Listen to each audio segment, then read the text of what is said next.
लो जी, ये उसने रसीद मेरे हाथ में थमाई है सेकंड के 100वें हिस्से में। किसी किस्म का कोई सवाल नहीं, कोई जवाब नहीं, कोई रौला नहीं, कोई रप्पा नहीं। तो लाइफ जो है वो बड़ी पुरस्कून है। ये मैं बता रहा था कि ये औरत जो है ये फ़र्श साफ़ कर रही है इस वैक्यूम के साथ। और अब नीचे जाएंगे, थोड़ा फासला छोड़ेंगे, इंसानियत की कदर करेंगे, कैमरे इधर उधर नहीं घुमाएंगे, लोगों की प्राइवेसी का ख्याल रखेंगे, ये सारे काम करेंगे। क्यों कि एक मुहज़्ज़ब सोसाइटी में मूव कर रहे हैं, पतों की और मामू कांजन में मूव नहीं कर रहे, इसलिए इन सब चीज़ों का ख्याल रखना पड़ेगा। आप समझ रहे हैं ना मैं क्या समझा रहा हूँ।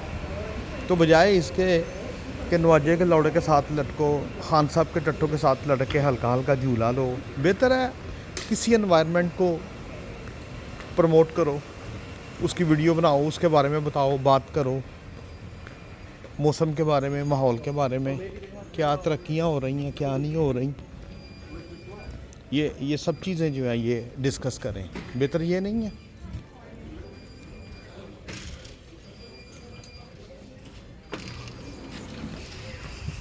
आज मौसम बड़ा ज़बरदस्त है माशाल्लाह, बादल छा गए हैं और हल्की हल्की ठंडी हवा चल रही है। बस इसके बाद जाके मैं लान का काम स्टार्ट करूँगा और फिर सारा दिन तक दिन तक चल भाई मेरी बछड़ी।